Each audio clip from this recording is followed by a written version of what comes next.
Ya, Assalamualaikum warahmatullahi wabarakatuh.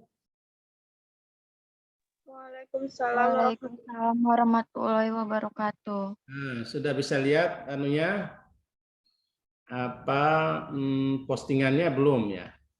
wabarakatuh. Masih loading, Pak. Hmm?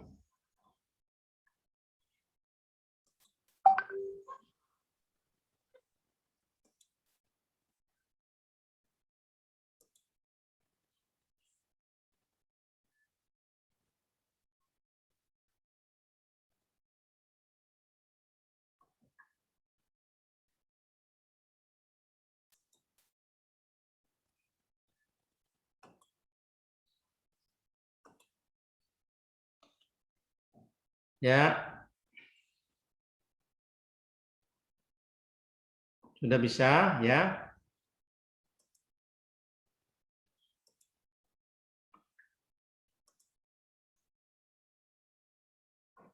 Kita lanjut ya dengan mata rantai sistem agribisnis. Mata rantai agribisnis ya ini tidak bisa dipisahkan antara satu yang lain dengan yang lainnya. Satu bagian tidak terkonek ya mata rantai ini, maka akan menyebabkan kegagalan dari sebuah mata rantai agribisnis. Meskipun masing-masing kita seperti yang dilakukan oleh para mahasiswa dapat dilakukan, misalnya bisa saja seseorang atau pengusaha berusaha atau memiliki unit usaha atau memiliki sebuah perusahaan di subsistem praproduksi. Praproduksi itu apa? Praproduksi itu ya seperti di hulu ya, hulu itu praproduksi. Di praproduksi sebagaimana kita ketahui selama ini bahwa praproduksi itu ada namanya sarana produksi, alat mesin pertanian dan sebagainya. Nah, bisa jadi sampai saat ini memang sudah ada perusahaan yang mengusahakan alat mesin pertanian. Alat mesin pertanian ada yang alat mesin pertanian mulai dari alat mesin pertanian di hulu.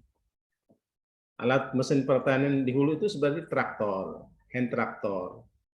Kemudian untuk mengolah lahan, ada juga alat mesin pertanian itu namanya alat dan mesin ya, alsintan, alat dan mesin pertanian itu bisa jadi arit misalnya, untuk misalnya memotong rumput, bisa jadi cangkul, atau bisa jadi parang dan sebagainya. Kemudian ada juga yang lebih canggih itu, ada namanya hand traktor, ada namanya kultivator. Kultivator itu biasanya alat yang kecil yang digunakan untuk digunakan untuk mengolah lahan kering. Hand traktor biasanya digunakan dalam mengolah lahan sawah misalnya. Ada juga alat mesin pertanian yang menggunakan ternak. Misalnya bajak, hand traktor itu namanya juga, kalau nama kitanya itu bajak, mesin bajak. Kemudian ada juga bajak yang memanfaatkan ternak. Jadi sapi 2 ekor atau 1 ekor di depannya, kemudian menarik bajak itu untuk mengolah lahan. Mengolah lahan bisa untuk membongkar lahannya, bisa untuk membersihkan lahannya. Seperti itu. Dan banyak sudah yang melakukan itu, yang melakukan kegiatan di subsistem hulu ini atau subsistem praproduksi ini, alat mesin pertanian. Kemudian ada juga pengusaha-pengusaha yang mempersiapkan benih atau bibit. Sudah disiapkan. Mereka melakukan banyak sekali penelitian untuk mendapatkan bibit atau benih yang berkualitas. Misalnya padi, ada berbagai macam padi. jenis padi, ada apa namanya IR 664 misalnya. Ada juga jenis-jenis yang lain yang diusahakan. Yang yang saya paham ada juga namanya PT Pertani dan sebagainya yang menyiapkan bahan, menyiapkan benih padi, ada juga menyiapkan benih jagung, ada menyiapkan benih bawang, menyediakan benih apa namanya bawang, bayam, kangkung, kacang panjang, kacang kedelai dan sebagainya. Banyak untuk benih. Ada juga yang menyiapkan, kita bisa dilihat mungkin di Jalan Karomah, kita lihat ada bibit tanaman, mangga, bibit buah-buahan. Ini itu disediakan. Nah, itu salah satu usaha yang harus kita lakukan. Nah, yang kita lakukan kemarin yang sederhana, yang lebih murah, itu lebih murah, tapi kalau kita bisa kelola dengan baik, itu sangat menguntungkan. Tidak memerlukan waktu yang banyak, yang penting kita sudah tahu pasar. Jadi apa yang kita tanam atau apa yang kita usahakan, sudah ada pasarnya. Jadi orientasinya apa coba yang kemarin? Siapa yang bisa jawab? Orientasi kita. Kalau awalnya itu apa? Orientasi produksi. Sekarang yang akan datang, orientasi kita atau paradigmanya berubah menjadi orientasi pasar. Jadi pasar dulu kita cari, baru kita produksi. Nah, mudah-mudahan yang kemarin usaha yang sudah kita lakukan sudah dapatkan pasar dan itu bisa memberikan keuntungan yang baik. Kemudian ini saya mau tanya, ada ini semester apa namanya kelas malam enggak? Coba jawab. Ada kelas malam. Nah, enggak ada yang jawab, ini berarti enggak ada kelas malam ini. Iya, Pak, nggak ada. Nah, itu.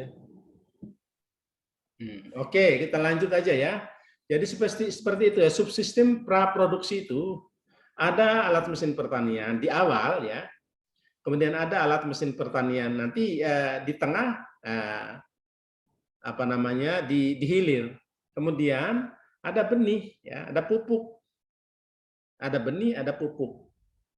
Benih tadi sudah dijelaskan. Kemudian ada pupuk urea, ada pupuk fosfor, kalium dan sebagainya ada itu. Seperti PT Pupuk Kaltim itu menyediakan pupuk, banyak jenis pupuk yang bisa dimanfaatkan sesuai dengan kebutuhan tanah yang kita miliki. Nah, ini kalau sudah ini bagus, akan mempengaruhi subsistem selanjutnya, subsistem usaha tani atau produksi. Nah, sekali lagi, kita sekarang berpikir berpikir bisnis gitu ya.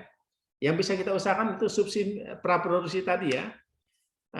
Bisa kita gunakan pupuk itu, bisa pupuk organik, bisa pupuk non organik. Pupuk non organik itu seperti pupuk urea tadi, pupuk kimia. Nah, yang organik seperti apa? Seperti misalnya pupuk kompos atau pupuk yang memanfaatkan sisa-sisa kotoran ternak, atau memanfaatkan urin ternak, atau memanfaatkan sampah-sampah yang bisa digunakan. Nah, ini salah satu upaya kita, usaha kita yang bisa kita lakukan dengan pola agribisnis ini. Jadi banyak sekali, sangat luas sekali ya agribisnis ini. Nah, menyiapkan apa tadi? Sarana produksi, alat mesin, menyiapkan apa? Menyiapkan benih, bibit, mulai dari benih padi, jagung, kedelai, ubi jalar, singkong, kemudian bayam, sayur-sayuran, buah-buahan. Nah, buah-buahan itu biasanya sudah dalam bentuk pohon ya, pohon bibit gitu. Kemudian kalau misalnya tanaman pangan biasanya di dalam bentuk biji-bijian atau benih gitu. Nah, dan ini adalah salah satu peluang bagi kita gitu. Bisa kita gunakan daripada nanti terbuang misalnya kotoran yang kotoran organik misalnya, bukan dalam bentuk plastik ya. dalam bentuk plastik, tapi atau dalam bentuk kaleng. Tapi kalau dalam bentuk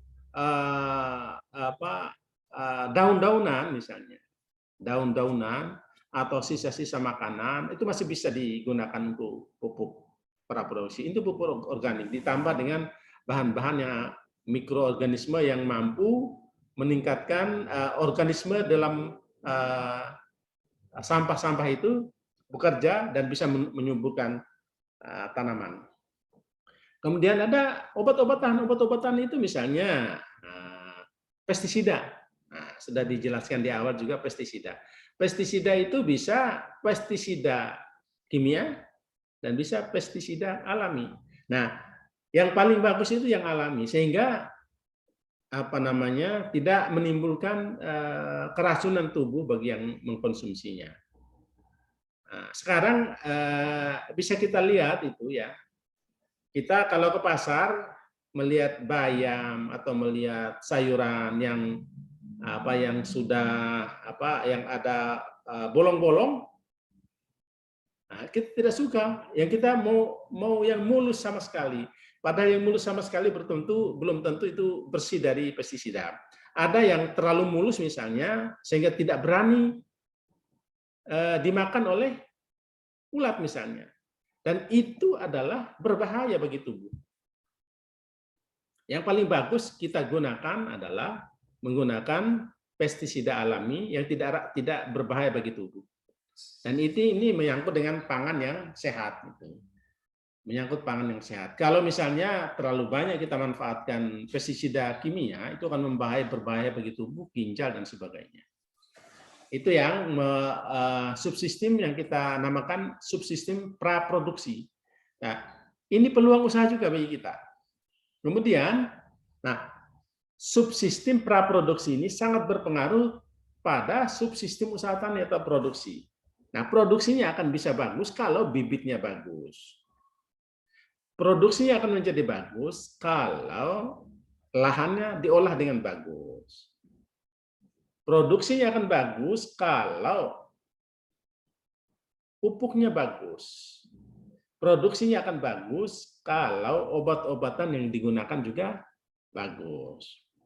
Nah, ada misalnya tanaman yang bagus umurnya pendek, produksinya banyak. Nah, ada seperti itu. Ada juga tanaman yang bagus. Ada tanaman yang bagus, tetapi umurnya panjang. Nah, ini semua harus dipertimbangkan untuk kita usahakan dalam usaha tani. Nah, berusaha tani itu ada cara-caranya, cara tanamnya seperti apa, jarak tanamnya berapa, kemudian bagaimana mengolah selanjutnya, mengolah tanahnya, mengolah setelah tumbuh seperti apa. Kalau di dalam tanaman padi, kita ada namanya jajar legowo. Nah, itu jajar legowo diatur sedemikian rupa sehingga padi itu tumbuh dengan baik, merata di seluruh bagian dari tanah kita. Kemudian harus kita perhatikan jarak tanam. Harus kita perhatikan kapan kita harus melakukan pengairan. Sebentar ya.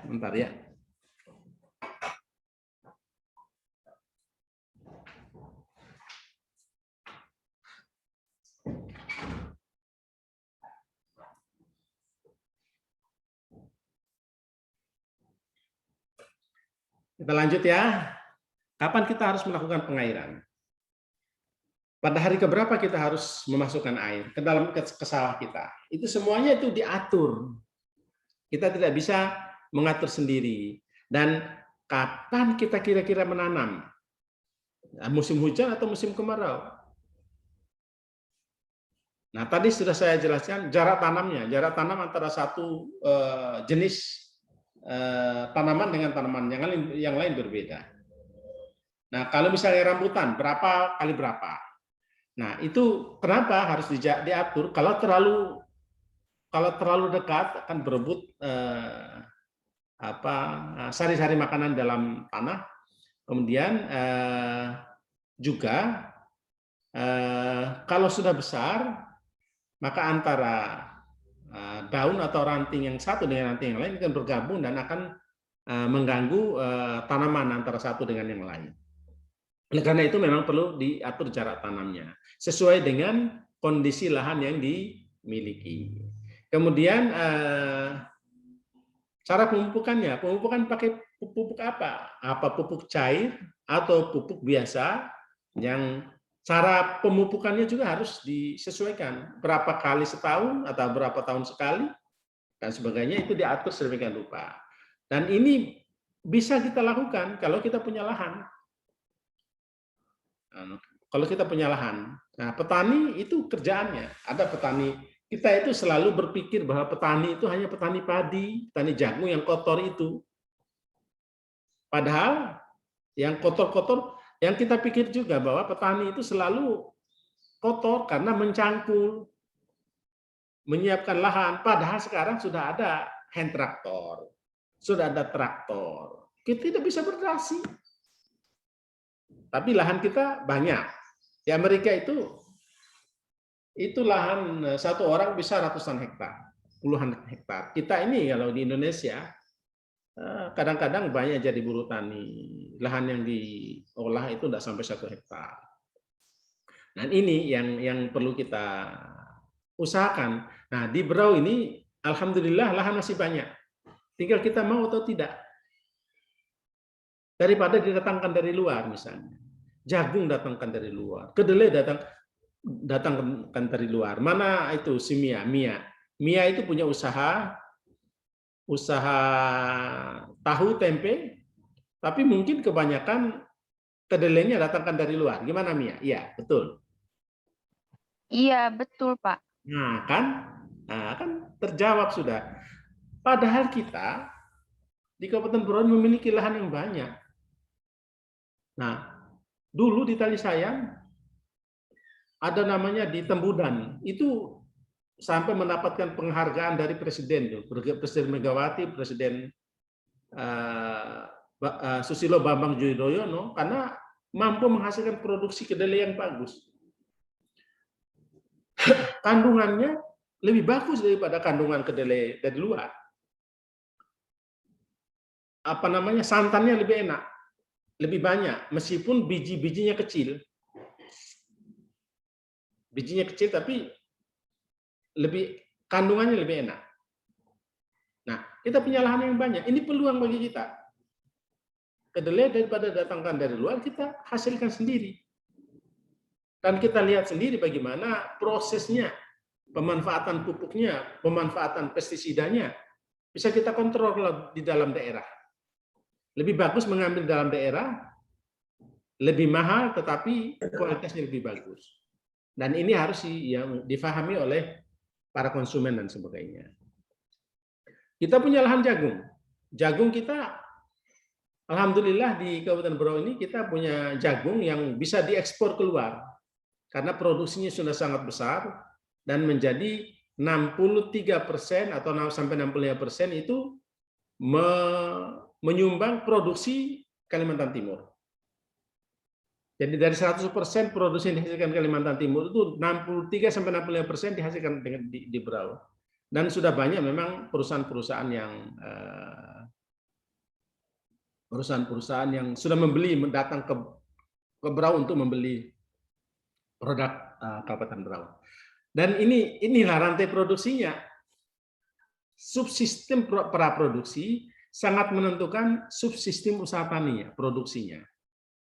Nah, dan ini memerlukan sumber daya manusia yang baik. Sumber daya manusia yang memahami bagaimana pertanian itu.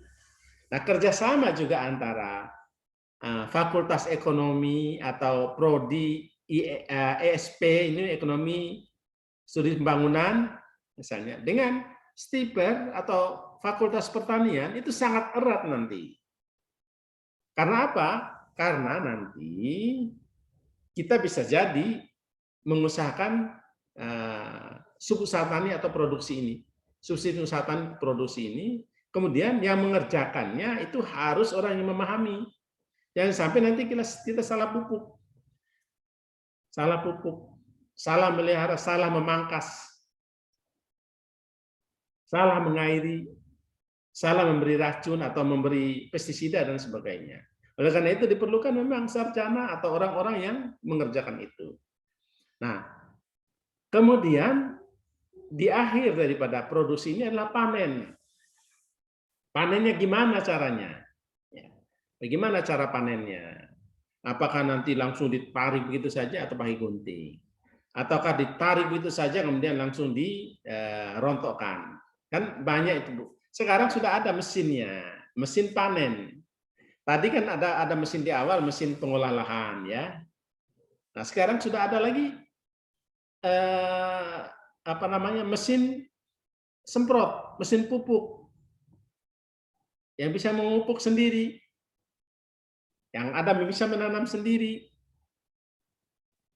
Kemudian ada panen sendiri. Ada sekarang panen kedelai, panen jagung misalnya. Itu begitu potong masuk mesin, keluar itu dalam bentuk pipilan. Sudah di dalam bentuk biji-bijian itu sudah. Kemudian padi juga seperti itu. Begitu dipotong, datang langsung potong, keluarnya adalah gabah. Bukan dalam bentuk padi. Sekarang sudah canggih. Jadi jangan tidak mau menjadi petani. Petani banyak yang kaya. Kita lebih banyak menjadi apa coba? Menjadi pegawai, menjadi PTT, honornya berapa? Dibandingkan dengan jualan tempe, jualan tahu, jualan tempe mendoan, jualan singkong nugget, kemudian jualan pisang nugget dan sebagainya. Itu lebih untung dibandingkan dengan kita melakukan hal-hal yang lain gitu. Itu sebetulnya. Nah, itu daripada jadi PTT, kerja di perusahaan, pulang malam, berangkat pagi subuh, pulang malam, gajinya tidak seberapa, capeknya luar biasa. Tapi kalau kita lakukan hal-hal seperti yang kita lakukan selama ini, yang sudah 4 kelompok itu, luar biasa. Saya mau tanya lagi nih, ada enggak yang kelas malam ini? Belum ada kelas malam ya? Ada, Pak. Alhamdulillah. Kelas malam, absennya jangan lupa ya. Tapi cuma 1 orang kayaknya, Pak. Sayangnya. Baik, Pak. 2 orang. 2 orang. Iya, ya. Itu nanti ya, kelas malam mana? Kelas malam jawab, kelas malam. Mana kelas malam? Saya, Pak. Siapa? Atas nama siapa? Agus Masud, Pak. Agus Masud. Sampaikan sama teman-temannya, saya ingin membantu. Saya ingin membantu nilai kalian dengan cara buat video konsultasi sama Mia atau kelas Musfira atau Irma dan sebagainya, konsultasi sama mereka. Ada kelompok pembuatannya ya, ada kelompoknya, ada kelompok untuk membuat agribisnis. Ada kelompok nanti dibuat videonya, kirim ke saya. Kalian Baik, Pak.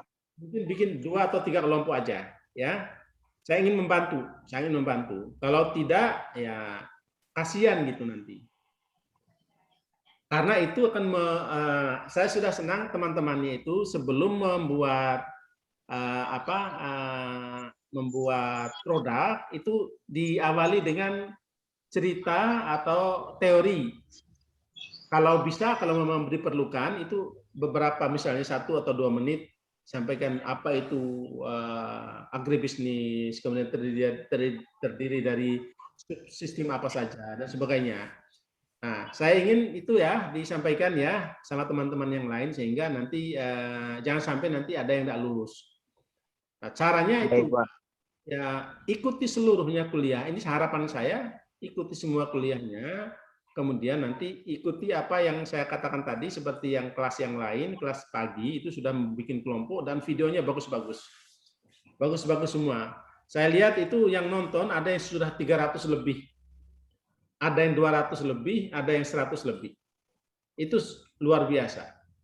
Nah, saya ingin juga kelas malam seperti itu. Ya, siapa Baik, namanya? Pak. Ya, Agus Masud, Pak.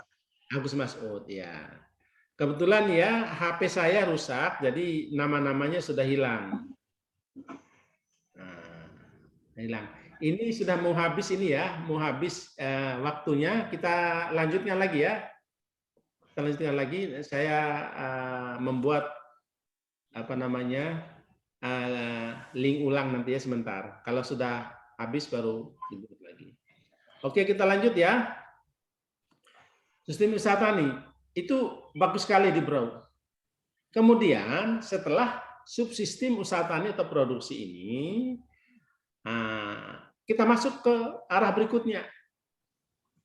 Ke arah berikutnya adalah subsistem pengolahan agroindustri. Nah, subsistem itu sudah anak-anak masukkan, sudah dikerjakan. Alhamdulillah sudah bagus. Saya senang sekali. Mungkin di akhir nanti ada lagi kelompok ini, apa mau rubah kelompok atau gimana, ada lagi video yang dibuat dengan produk yang lain.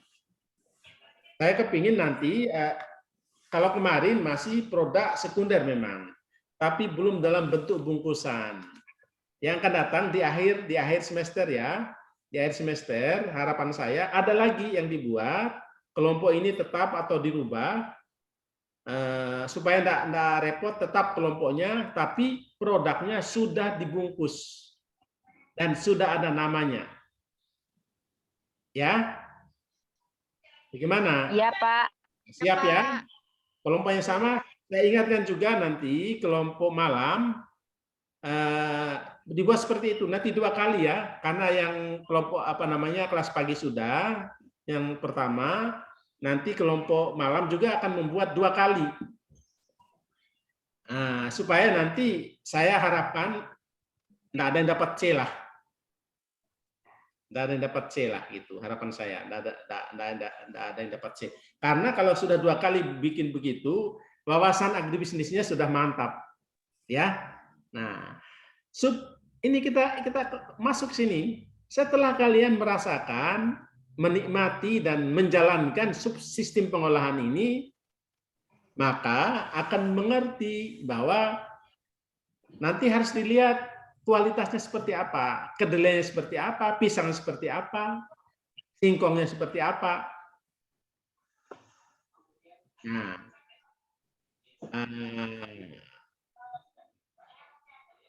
semakin bagus hasilnya, maksud saya semakin bagus bahan bakunya, akan semakin bagus hasilnya.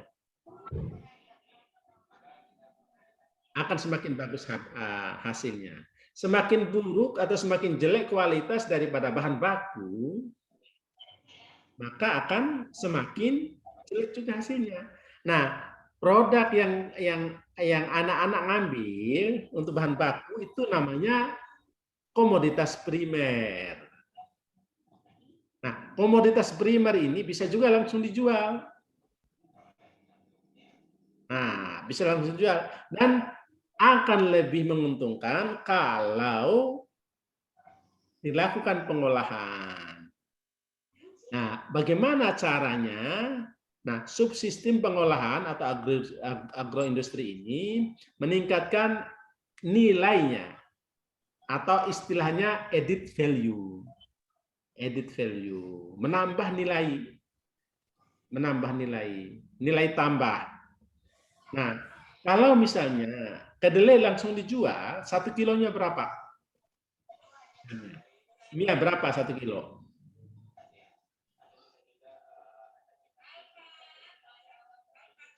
Mana Mia itu? Iya, Pak.